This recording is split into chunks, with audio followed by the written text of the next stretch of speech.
Good morning. Good morning. Spring is on its way, my friends. It really is. My name is Abigail Batome. My pronouns are she and hers. I'm a member of the Worship and Music Committee, and I'll be your worship associate this morning. I'm delighted to welcome you here, whether you're visiting this morning or a regular member. Please check with a greeter if you have any questions. Today, we acknowledge that we are located in a place that was once the Wampanoag village of Patuxet. We strive to follow their example and be faithful stewards of this sacred land. Our service is recorded. The candle section will be edited out so we can speak more candidly and personally as a community. This service will be posted on our Facebook page and on YouTube. We also share our services on local public access television. Is that true? Still? Our service today is presented by our guest minister, Reverend Tom Shade. And the theme is neighbors. Because our services vary from week to week, we suggest you visit us again to experience the variety of worship we offer. If you are a visitor, please consider signing the guest book, which is in the foyer, so you may receive our weekly e-blast. Whoever you are, whomever you love, whatever you believe, wherever you are on your journey, let us walk together this hour.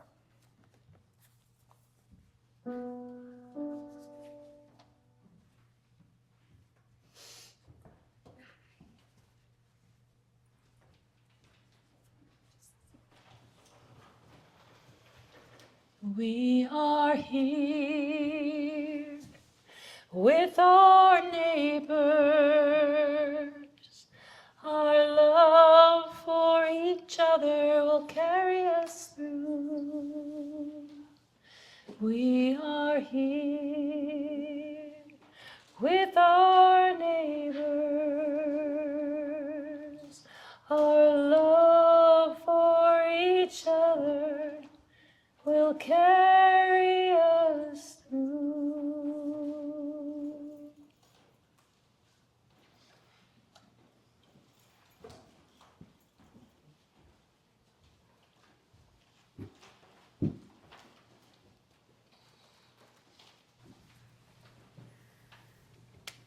Since we're in a singing mode, how about this song? Imagine there's no countries. It isn't hard to do. Nothing to kill or die for, and no religion too.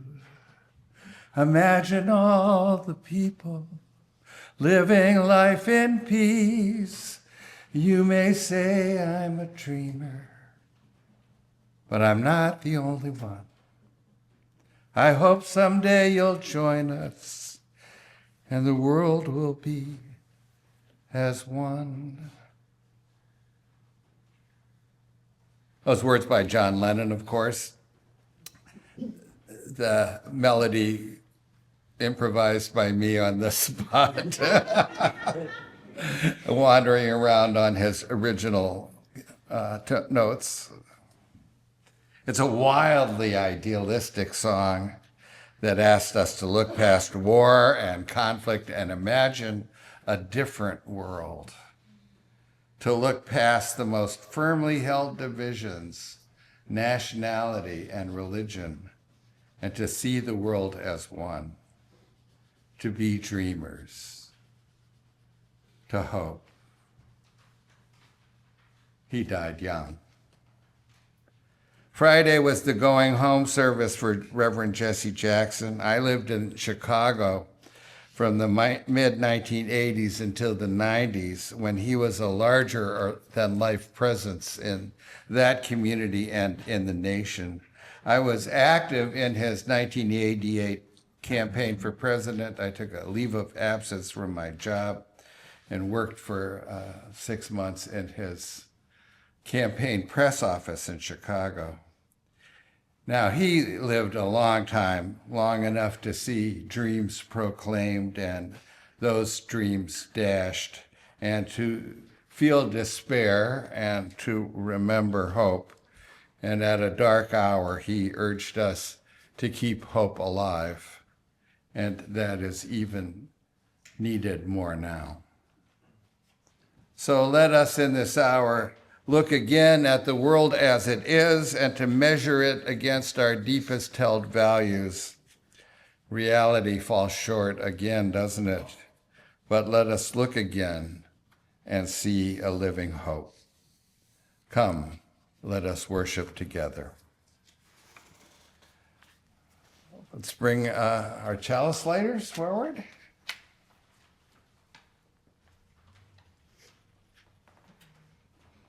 And what's your name? Pardon? Okay. All right, we won't say your name.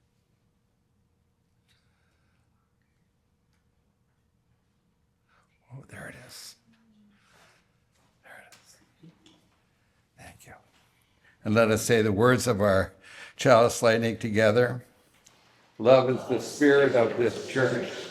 And Its law. This is our great covenant, to dwell together in peace, to seek the truth in freedom, and seek the truth in love, and to help one another. Please remain standing, and we will teach you the words to the hymn which I introduced you to a moment ago. I want to invite the choir to circle around. So the first two lines, if we could get the first two lines are a call and response. So it goes, we are here with our neighbors. And now I'll teach you this next line, which we're going to do together.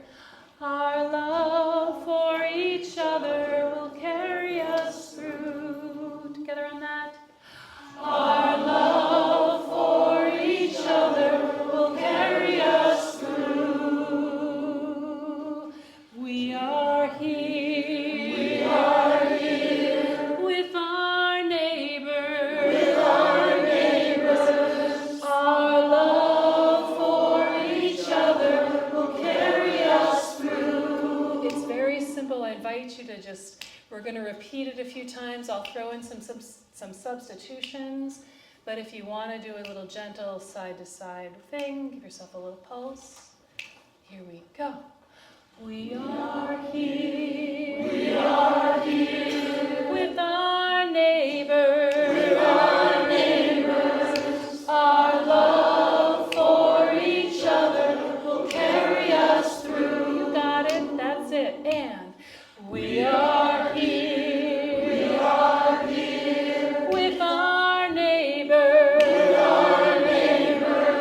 Our love for each other will carry us through. With our children. And we are here. With our children. Our love for each other will carry us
Being a teacher of young people for almost 40 years, wow, means that I know this guy, Fred Rogers, pretty well.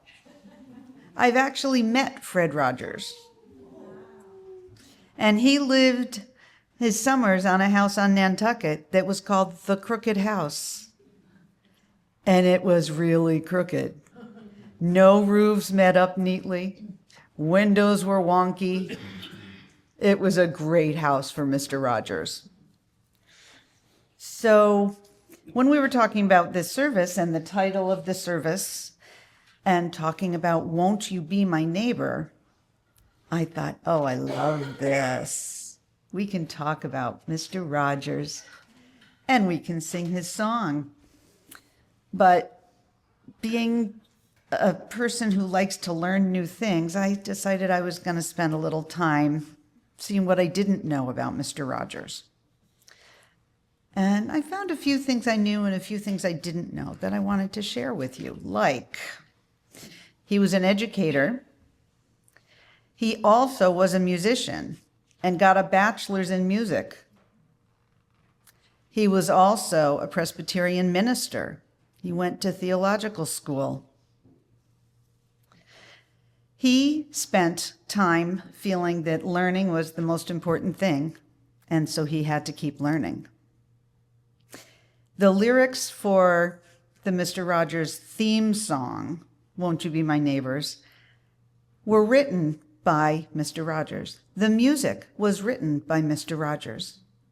The original lyrics and music are in the Smithsonian Institute of American History, along with his red sweater. Isn't that cool? This is another fact that I learned. He weighed 143 pounds for most of his adult life. He took pride in that 143 pounds. Does anyone know why? I love you. So he kept his weight there to make sure to carry that message with him of I love you. How's that for cool? Yeah. And then I found this out. I'm not a big football fan. I'm sorry. My husband is. I sit through the game when it's Super Bowl time. I must have been going to the bathroom or something, but I found out that Lady Gaga sang Won't You Be My Neighbor this year at the Super Bowl. Did you know that? Yeah. So we thought that we would sing Won't You Be My Neighbor with you right now. The lyrics are gonna be, I'm just gonna do this right here. It's okay. Can we get the lyrics for everybody? We'd love you to join us. There we go. It's a beautiful day in this neighborhood, a beautiful day for a neighbor. Would you be mine? Could you be mine?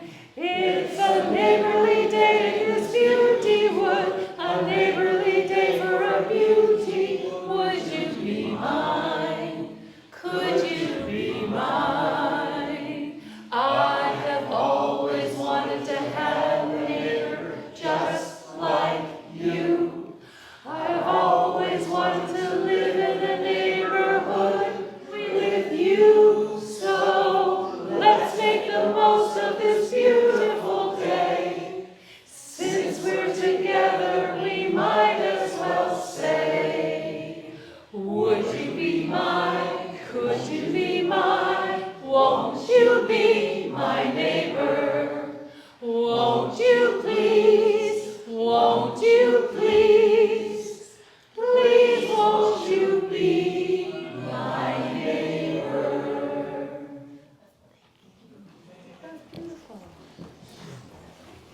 And now I'm going to take the children and youth on a journey of learning and discovery and weighing all the animal food that got donated. This little light of mine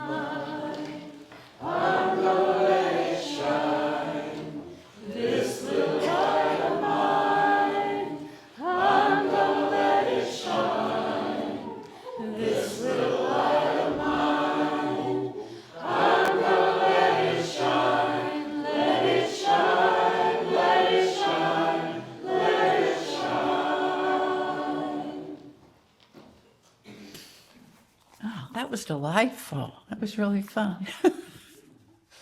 Our reading this morning is Luke 10, verses 25 to 37. An expert in the law stood up to test Jesus. "Teacher," he said, "what must I do to inherit eternal life?" Jesus said to him, "What is written in the law? What do you read there?" He answered, "You shall love the Lord your God with all your heart and with all your soul and with all your strength and with all your mind, and your neighbor as yourself." And Jesus said to him, "You have given the right answer. Do this and you will live." But wanting to vindicate himself, he asked Jesus, "And who is my neighbor?" Jesus replied, "A man, excuse me, a man was going down from Jerusalem to Jericho and fell into the hands of robbers who stripped him, beat him, and took off, leaving him half dead. Now by chance, a priest was going down that road, and when he saw him, he passed by on the other side. So likewise a Levite, and when he came to the place and saw him, passed by on the other side. But a Samaritan, while traveling, came upon him, and when he saw him, he was moved with compassion. He went to him and bandaged his wounds, treating them with oil and wine. Then he put him on his own animal, brought him to an inn, and took care of him. The next day he took out 2 denarii, gave them to the innkeeper, and said, "Take care of him, and when I come back, I will repay you whatever more you spend." Which of these 3 do you think was a neighbor to the man who fell into the hands of the robbers? He said, "The one who showed him mercy." Jesus said to him, "Go and do likewise." Invite the choir to come on up. So, a number of our songs today, our opening hymn about we are here with our neighbors, and then the song we will share with you now, are part of the body of songs that are being sung at the protests that have been happening in Minneapolis, especially around ICE presence. And so the spirit of this song, "No One is Getting Left Behind," is something that we really want to continue to live into. So we will share this song with you today.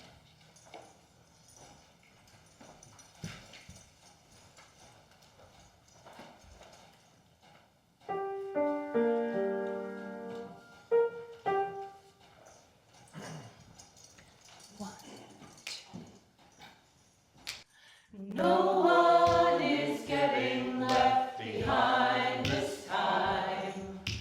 No one is getting left behind.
Well, I'm delighted to be here again. Thank you for this continuing invitation. I have to tell you, I have something I have to do right away this afternoon, so I'm not going to be able to stay for your coffee hour. So save up your compliments if you have. I'll be back. I'll take 2 weeks worth at that time. So I'll put aside extra time. If you have complaints, well, that's too bad. You know, the story of the Good Samaritan is probably the most well-known parable out of Christian scriptures. And I'm sure that most of you, not all, has anybody not heard it before? Okay. And whenever we consider a passage from the Bible, it is important to remember the guiding questions that historical criticism of the Bible brings to it. That is, who wrote this passage and what circumstance were they in when they wrote it, and for whom was it written? Who was to be taught by it? And whenever the words of Jesus are considered from the Bible, it's good to remember that we know very little about what Jesus actually said. Almost everything that we know comes from decades afterwards. And most of those words were in a particular context. The early Christian movement, as you know, began as a splinter within a diverse Jewish community of the time. And they were, let's call them Jesus-oriented Jews. And in a process that took half a century, that Jesus-following Jewish group made a final and decisive break with the rest of the Jewish community. The Jewish community split. Now, did they quit or were they thrown out? Nobody really knows. But by around 80 or 90, the Jewish community and the Jesus-oriented Jews had divided into two groups. And the issue that led to this split was inclusion. Now, I don't know if anybody else, but I've heard of religious movements that struggle with the question of inclusion.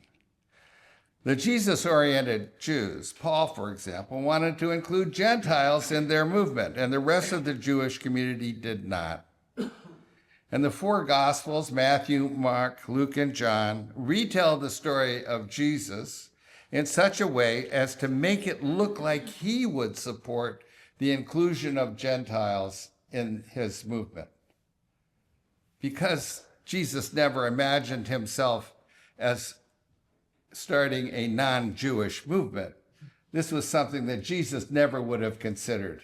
And we can be assured that there are no words from Jesus that actually support that position. But the author of this gospel, Luke, puts words in Jesus's mouth that support the inclusion of non-Jews in their movement, and also throws in some digs at other tendencies within the Jewish community, the Levites and the priestly class, etc. The fact that he goes out of his way to kind of insult or denigrate other Jewish tendencies doesn't take away from the power of the story. I always like to, when I read that story, substitute people I don't like for the people who pass the poor man aside. The bitterness of that split in the Jewish community in the 1st century AD, and the insults that were hurled against the Jewish community in stories like this and throughout many of the parables of Jesus, have had tragic consequences. They fueled the anti-Jewishness of Christianity. And that persistence of anti-Jewishness persists to this day. But there was a positive feature of that, and that is that as part of the argument for including non-Jews in the Christian movement, the early Christian movement, the writer attributes to Jesus really powerful messages of inclusion, of sympathy for the outsider and concern for the victim.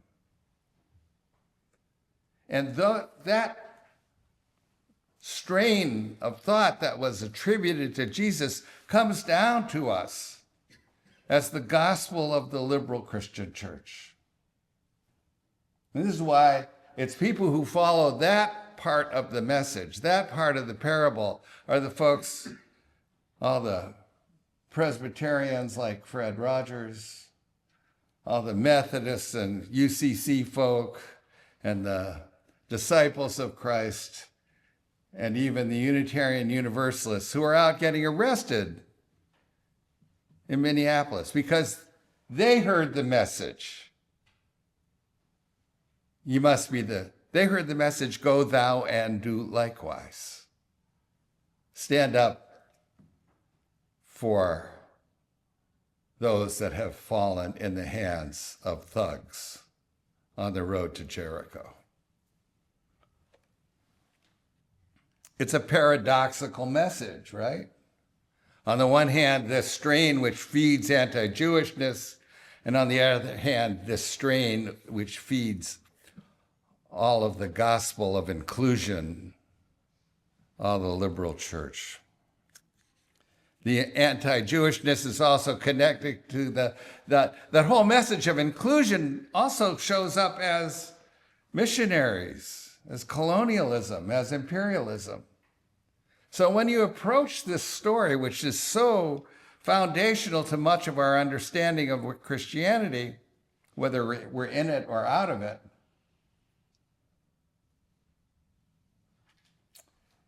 you have to approach it with care. Because like so much of that, it's tied up with the history of the world as we know it. Do we respect all, even those outside our group, or do we want to convert all? Notice at the end of the story, Jesus says, go thou and do likewise. Respect and care for your neighbor in trouble, not convert the Samaritans, right?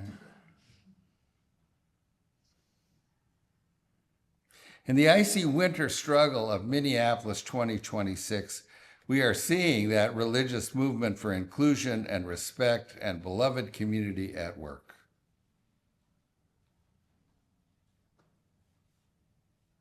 I mean, I'll say this as a person, as a clergy person. You know, the law firms bend the knee to the present administration, and the Republican Party was taken over by it, and colleges bend the knee, but the liberal church has stood firm and showed up in the streets of Minneapolis. And we read about, and in Chicago, and we read about their arrest and their being wounded. Minneapolis is close to my heart. This is the second time I'm telling you I lived someplace else, but you know, I lived in Minneapolis before I lived in Chicago from about 1972 to about 1983 or 4, somewhere in there, and that's where I met my wife, and that's where we got married almost 50 years ago. Can you believe that? We lived then in South Minneapolis, and we rode our bikes. We didn't have cars. We rode our bikes everywhere, and down those streets, those on Portland Avenue where Renee Good was killed. We knew that spot. We knew Nicollet Avenue. That was our turf. We go back there frequently. Sue's family all lives in Minneapolis, and so we go back there and we know those neighborhoods, and our in-laws, or my in-laws, are involved in all of that struggle. Our religious movement, Unitarian Universalism, has responded to the situation in Minneapolis. Hundreds of our ministerial colleagues went there to protest ICE, and many clergy, Catholic, Protestant, Jewish, Muslim, and others have also rallied to support the people of Minneapolis.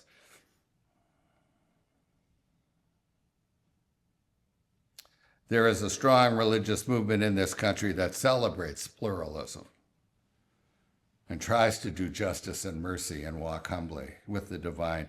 And we are at the heart of it. And we say that it reflects love at the center and that our goal of beloved community. Someone observed, and this is the basis of my service, someone observed that the word that people in Minneapolis use all the time to talk about what they're doing is neighbors. As in, we will not look away when masked men kidnap our neighbors. It is our love for our neighbors that will get us through, they sing. Someone said that if the Minneapolis movement has an ideology, it is neighborism. And so the question comes around from nearly 2,000 years ago, from the most well-known story told by the most well-known religious leader, just who is my neighbor? An ancient question at the very heart of our contemporary politics. Who are our neighbors? And Mr. Rogers was ahead of the curve when he asked each of us to be each other's neighbor. Now, Speaker of the House Mike Johnson recently defended President Trump's desire to close the borders of the United States by saying, when you have strong boundaries and borders, it's not because you hate those people on the outside,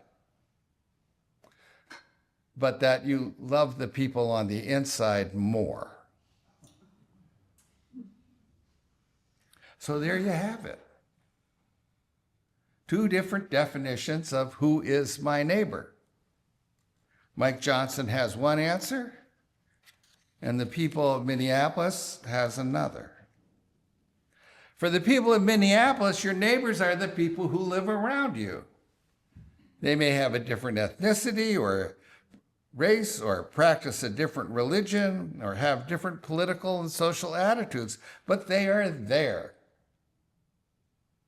They're real. You touch them. Right there next door. You know, you didn't choose them, right? You don't get to choose your neighbors. There they are. But you help them and you protect them from harm, and you want for them what you want for yourself. And if my neighbor has completely different political opinions than I do, he is the first one to come to my door when I'm having a problem. You try to love them as you love yourselves. Why? Because they're there. Because loving your neighbor is living in the world as it is, with the people who are in it as it is, as they are. For Mike Johnson, your neighbors are the people who are citizens. They may live next door to you, but if they're not citizens, they're on the outside, not on the inside. And you love them less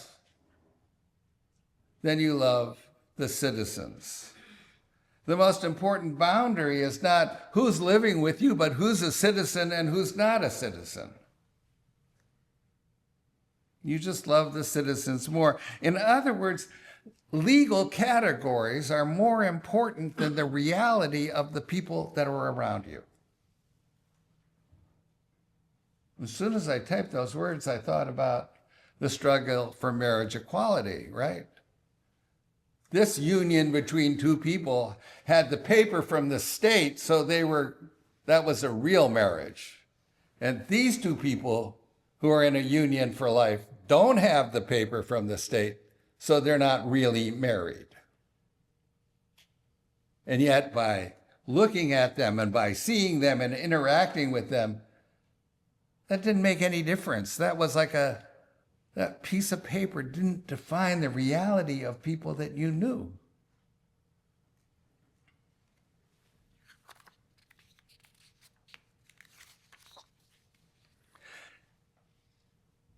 From there, you get that stunt that President Trump pulled at the State of the Union address, where he asked the assembled Congress if they favored protecting U.S. citizens more than helping illegal aliens, as though that was some kind of either or choice. After all, Renee Good and Alex Pretty were citizens.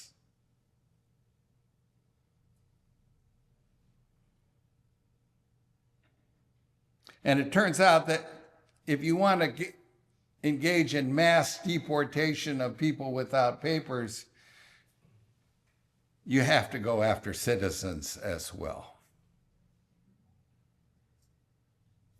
Alex Pretty and Renee Good were citizens, and yet they were killed because they chose to be witnesses to how our government is treating their neighbors. They died because they tried to, quote, go thou and do likewise. To follow the example of the Good Samaritan. Our government wants us to pass by and look the other way when we see someone beset by thugs on the Jericho Road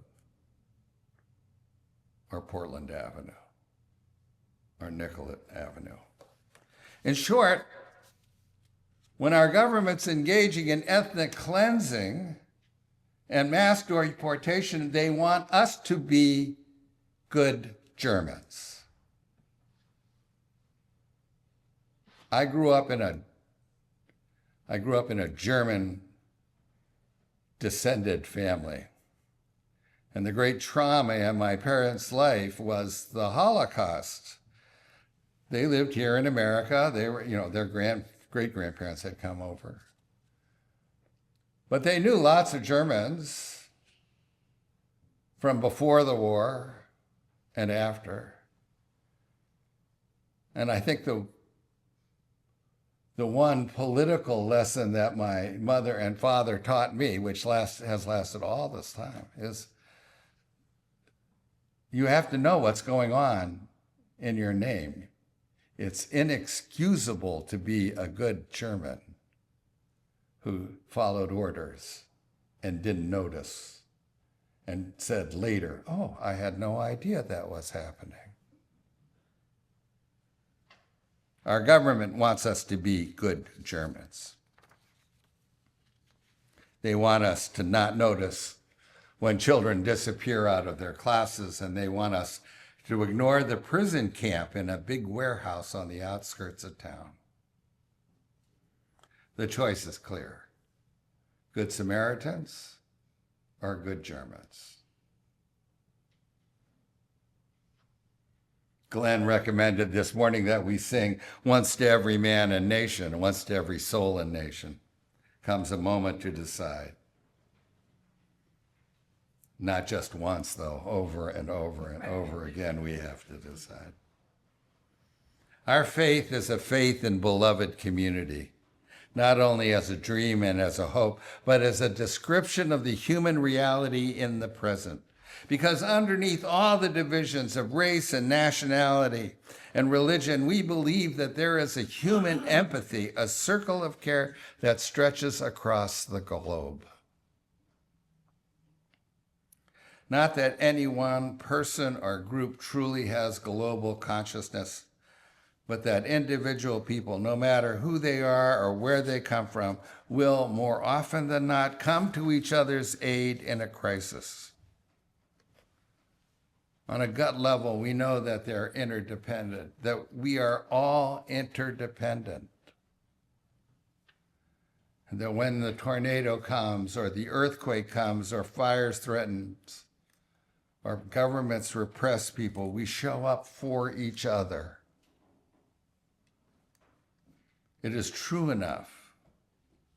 It's not always true, but it is true enough to keep hope alive. We know who our neighbors are. The guy who asked Jesus the question, who is my neighbor? He knew the right answer, the one that showed mercy. And so I just say, go thou and do likewise. As the teacher said, go thou and do likewise. Amen.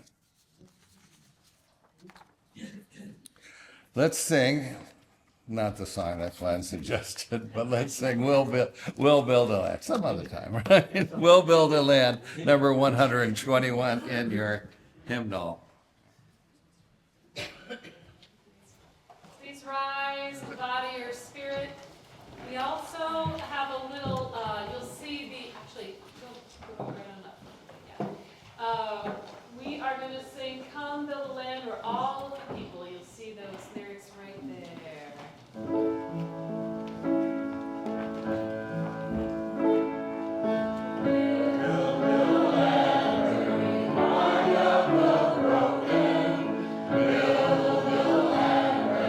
Captives go free.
This offering is a sacrament of the Free Church. It is supported by the voluntary generosity of all who join us. The offering will now be given and received in grateful appreciation of our shared hopes and values.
This is the time in our service when we invite those who wish to do so to come forward and to light a candle of joy or concern or celebration. We ask that as you do so, that you please give us your name and speak clearly into the microphone and to be brief. And then I light this last candle for all the joys and concerns that are unspoken, but those that we hold dear in our heart.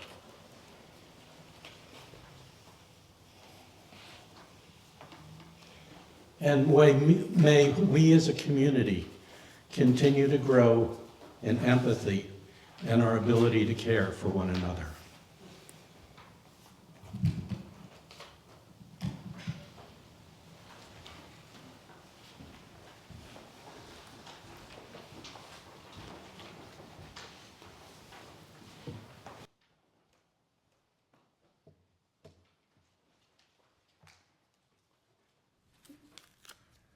For this meditation, I offer you the words of Denise Levertov.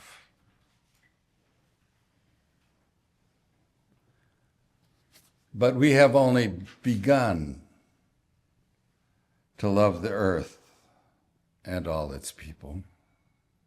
We have only begun to imagine the fullness of life.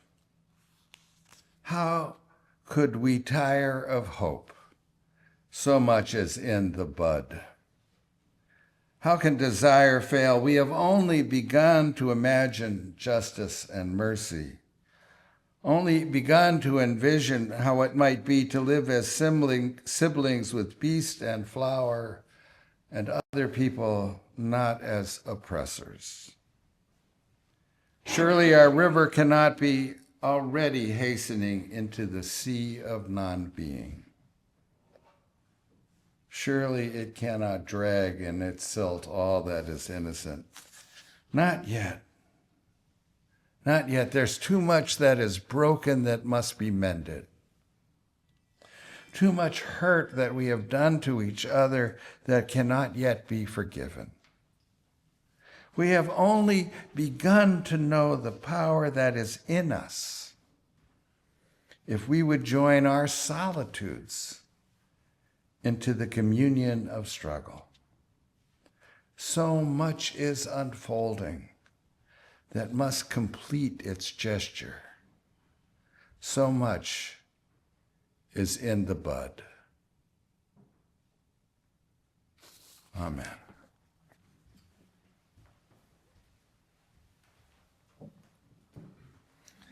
Now let's take a few moments to sit in silence together and to hold in our thoughts all those who are in trouble and in distress, all those who are carrying the heavy burden of grief.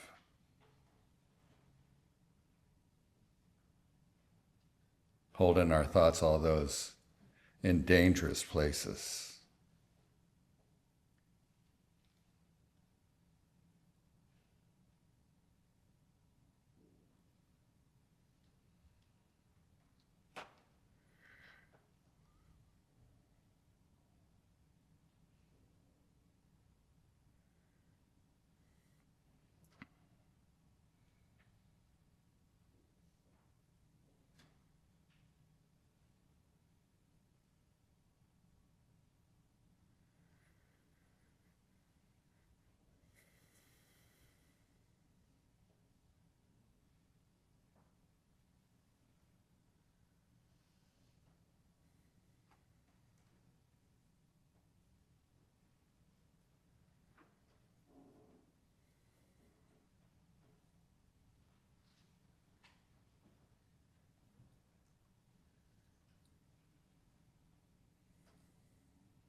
Please remain seated and join in singing Blue Boat Home.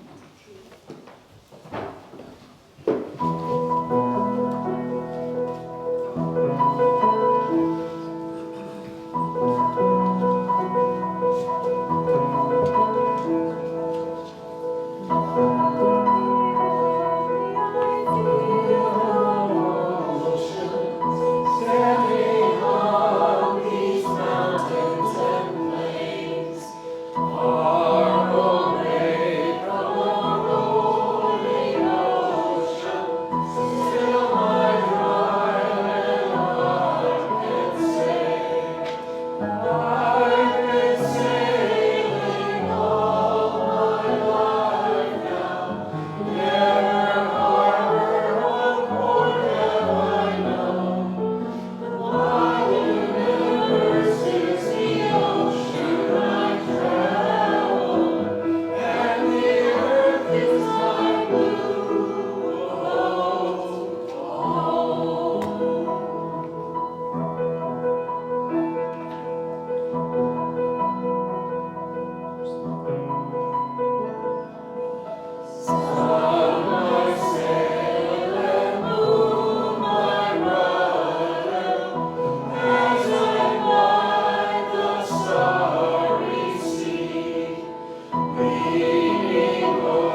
How can we ever tire of hope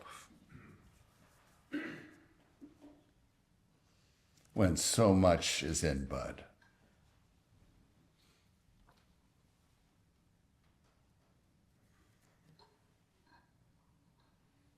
My friends, there's power at work in the universe, the power of human solidarity,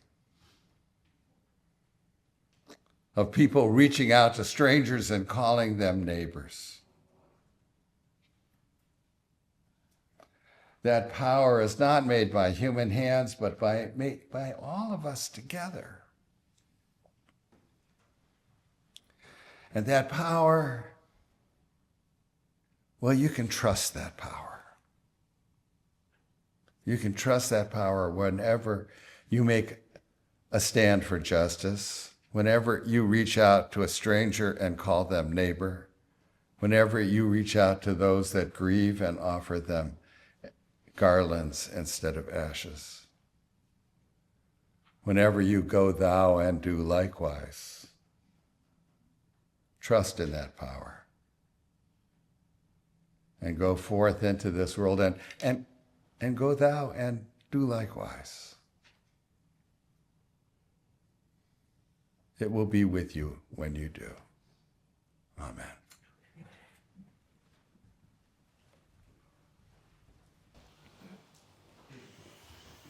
So, let's make the most of this beautiful day. Since we're together, we might as well say, would you be mine? Could you be mine?